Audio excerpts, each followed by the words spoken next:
Hello everybody, it's me here, HowToCameron. I made a video about 3 or 4 days ago as I'm recording this video, in which I responded to Pyrocynical's response video to grooming allegations. Now this video was a video that was very much hated. It did very well in terms of views. It got 1,800 views as I'm recording this video.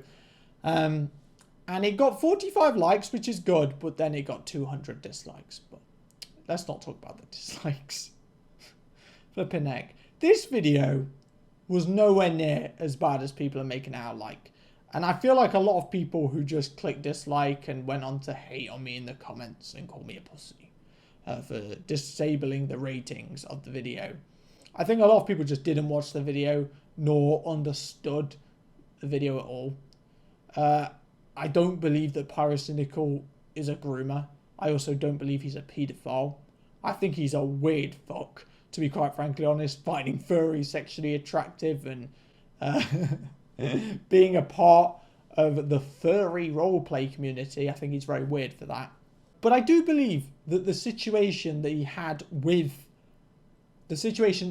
Ivory, I believe, shown grooming tendencies. Now, there was someone who responded to my comment in which I expressed that, and they were like, "Oh, this is the most stupid thing I've ever heard of in my life." I don't really get how you can't understand what I'm saying. So let's say you have an actual groomer who is not pyrocynical. Groomers act in a certain way. They do certain things. They behave in a certain manner. Pyrocynical, some of his behaviours, they cross paths with what groomers do. That's my point. So the first situation, let me go through 3 points to why I believe Pyrocynical shown grooming tendencies. Number one, he had absolutely no care for the age of the person that is engaging with sexual roleplay. A lot of groomers never bring up age. A lot of the kids that they're trying to lure these kids who are quite stupid. And if you ask for the kid's age and go, "Oh, how old are you?" and the kid goes, "Oh, I'm 14. It's going to remind the kid, or at least make clear to the kid, and make the kid think, maybe just for a short period of time, you know, is this a safe situation to be in? A lot of groomers don't talk about age to kids, the kids that they're trying to groom. And the reason why is because they don't want the victim, thinking about it for a second and going, "Hang on a minute, I'm talking to a 25-year-old man and I'm 14. So I believe the fact that Pyrocynical never asked for the age of the kid is a red flag. Secondly, is inviting the kid to a public event. A lot of groomers do that. They talk to a kid, they role play with a kid, and then they invite them to a public event, not a private event. It's not, "Oh yeah, let's go to Tesco and bang, woo." It's not like that. They invite them to a public event with other public people to give them a false sense of security. "Look, you're with all my friends. We're in a public place. You're safe talking to me even though I'm flipping 20 years old and you're 16. Oh, there's nothing wrong with that. It's completely fine. Look, we're safe. It's great."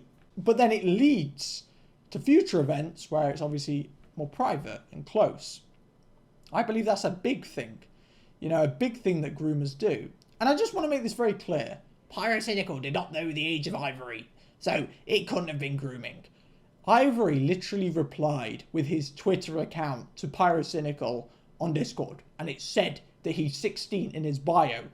And then Pyrocynical went on to keep talking to him and even have roleplay with him later than when Ivory sent his Twitter account. What's the defense for that? I also believe that groomers are manipulative, and I believe that the way that Pyrocynical made his response video was manipulative. And I believe that is a huge link between him and groomers. The best manipulators are the ones that are never called out for it. No one's called Pyrocynical out for manipulating anyone except for HowToCameron, and I've taken all the backlash for it. Groomers manipulate. That's literally the whole brand of being a groomer. You're manipulating a child to thinking that they're actually safe. They're in a safe situation talking to an adult when it's not safe whatsoever. Pyrocynical, how was he manipulative, you may wonder? Well, firstly, he said that because Ivory, who is the potential victim of grooming, let's assume that he is actually the victim, Pyrocynical tried to make it out like because the victim struggled to call the actions that Pyrocynical did towards him grooming. He made it out like, oh, that means he doesn't know what he's talking about, and he has no evidence. That is the most stupid thing ever. The whole nature of a victim, in terms of being groomed, a grooming victim, the whole nature of it is the fact that they are manipulated, and on top of that, are unsure of what's happening.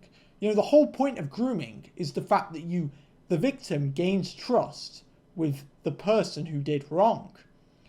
And the nature of that is they don't really understand what's happened. Their brain is fogged.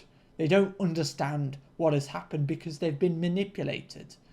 So when Pyrocynical is saying, oh, well, the victim doesn't even know what he's saying. He's not even saying that he's grooming when he's being interviewed. The fact that Pyrocynical put that in his video is a bit to make it out like, oh, the victim doesn't even know what it is. He doesn't even call it grooming. Really shows manipulation. The nature of being groomed and the nature of someone who has been groomed is the fact that they're manipulated. That they don't quite understand what has gone on. And the reason why is because they're a kid when it happens. You know, when they gain trust with an adult, when they talk to an adult, when they get close to an adult sexually, and I want to make this clear, sexual roleplay is very flipping close. Pyrocynical got another evidence of manipulation. He initially made it out like, oh, he could have been having this roleplay with anyone. It doesn't matter their age, it doesn't matter their name, it doesn't matter what they look like. You could have it with anyone. But then he goes on to say later in the video that he wanted nothing more than a friendship. You can't say you wanted nothing more than a friendship when your definition of being a friend is not caring about what they look like, not caring about their age, not caring about their name. That doesn't make any sense. Friends, the whole point of having a friend is the fact that you care about them. If you had a friendship with Ivory, you would have cared about Ivory. Hence, when Pyrocynical said in his response video, oh, if Ivory sent a picture of him to me, I wouldn't even have cared. I would have forgot what he looked like.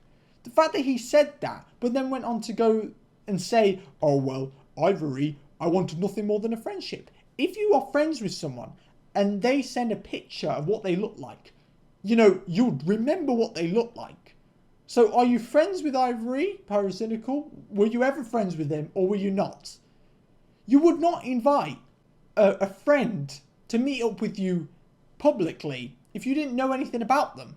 Like, that just baffles me completely. Why would you invite someone to meet up at a public event that you've had sexual roleplay with in the past? You haven't even verified their age. You don't even know what they look like. You don't know their name. You know nothing about them. You're having this generic sexual roleplay that you say, oh, it could be with anyone. It could be with a cave troll, an 80-year-old cave troll, whatever he said. Why would you meet up with them in public then? If there's nothing special about them, if you could have the sexual roleplay with anyone, you know, preferably legal, maybe that would be a better course to go down, I don't know. Why would you be so interested in meeting him in public? Like, that's what I'm flipping shocked about that. I don't understand how people aren't kind of grasping what I'm trying to get at here. I think another bit of evidence of Pyrocynical trying to manipulate in his response video was the way that he was just in damage control the whole video. He was so aggressive, and I just don't believe that's how you should make a response video. If you're in a situation where you've been accused of grooming, you should be trying to clarify what happened in the situation. You should be showing new bits of evidence. Every single thing that Pyrocynical showed in his response video was what was public already. That to me screams guilty. Not of being a groomer, but of manipulation. I think he's manipulating because he's not showing any more of the situation. I feel like if more of the situation was shown, it would make him look worse. Because if it would make him look better, why didn't he do it in his response video? Why is he taking the approach of trying to make this situation and keep it ambiguous? Which is what he's done. He's not provided any more evidence and he's barely clarified the situation any more in his response video. He's just been on the attack of the Google document and the YouTube videos made on him. I just don't understand. If you were in a situation, a grooming situation, a situation where people are calling you a groomer, wouldn't you, if you were innocent, want to clarify the whole situation, bring new evidence to light, and make yourself, you know, make the situation less ambiguous so people can form a good judgment? If you're instead just going to reference, you know, screenshots and evidence that's already been shown, not even by you, if you're just showing the evidence that's already public and you're not showing any other evidence that you could easily bring to light, clearly there's something you're hiding. Trying to keeping the situation ambiguous, which is what Pyrocynical was doing, is really manipulative. It just really is. I genuinely believe that. The way that he is just trying to attack the people who made videos on him and the Google document, instead of try to ramify the situation and explain it in better context. The fact that he didn't go out of his way to try and explain it in better context. Like, he didn't give a timeline. He never said, oh, this is when I started talking, this date. Oh, this is when me and this kid, we had a sexual roleplay incident. He never said, oh yeah, we only had 2 sexual roleplay interactions. He never said that. He just shown the 2 that were proven to be accurate. He didn't care to go, oh, that was it, no more. The last thing I want to quickly talk about is another point that I made, and that was being a furry is just as weird as being a paedophile. It sounds like quite a drastic thing to say, but I genuinely believe it.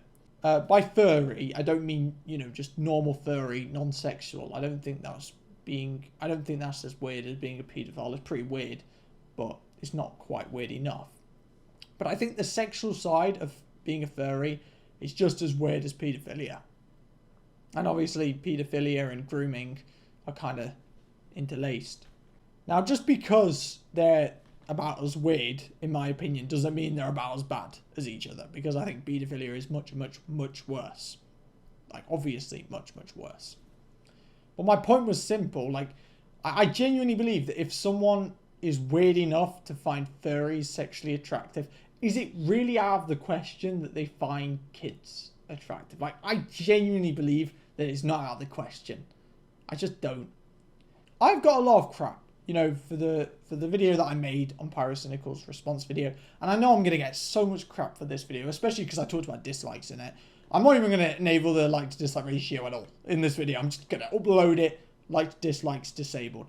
And the reason why is not because I cannot take criticism. I can take criticism. That's why the comments are open.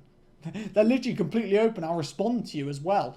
But the likes to dislikes are just used in such a fraudulent manner. You literally just have Pyrocynical fans disliking and just being sheep. And they're all sheep. The reason why is because one of them says, okay, you disabled your like to dislike ratio. You're a pussy. One of them will say that. And then they'll all say that as well. I understand that people won't agree with everything I'm saying. And that's fine. I understand that a lot of people will disagree with what I'm saying. But the whole premises of the videos that I made on Pyrocynical are to show that he is not untouchable. He is in this position on YouTube right now, as evident by the response and the response in terms of likes to dislikes and the bandwagon that was formed in response to my video. It's very apparent to me that Pyrocynical is untouchable. And I'm making this video to show that he's not, because I'm still going to talk about him. Regardless of how many people hate it, I have a voice, and I'm going to use that voice.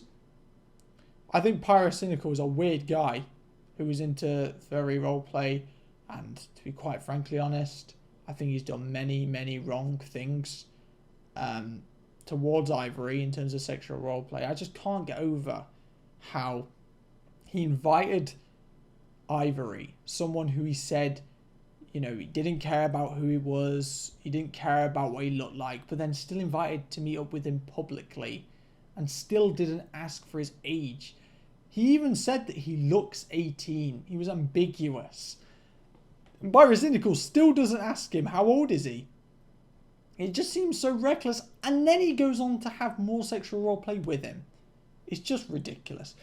If you're a Pyrocynical fanboy and you're watching this video, I mean, you won't be watching this far into it, find better heroes, okay? Because Pyrocynical is just not it. He's just not it. He's a weird guy, and I know for a fact that in the future, people are going to clock onto that. And I'm the first YouTuber to call him out properly after he's made a response video. Every flipping person who criticised Pyrocynical and said bad about him in terms of being a groomer, since Pyrocynical's response video, they've been quiet about it, or they've retracted all their claims and everything they've said. But I'm doubling down. I think Pyrocynical has done things wrong, and I've not forgiven him. And as someone who previously used to like Pyrocynical, and that's a fact, I'm not going to watch his videos anymore. That's it. Thanks for watching this video. I'd say smash like, but I don't think many of my subscribers are really bothered about this drama, to be honest. But yeah, if you're new to the channel, subscribe. I want people to get my intentions right. That's the biggest thing I care about. I'm genuinely making this video, and I made the video before genuinely with good intentions. I don't want to see Pyrocynical's career die, but I also don't want to see Pyrocynical get away with manipulating people and making a response video that is just so stupid and get applauded for it. You're literally teaching him that manipulating everyone is a good thing to do by liking his response video and, you know, trying to censor any criticism made on it.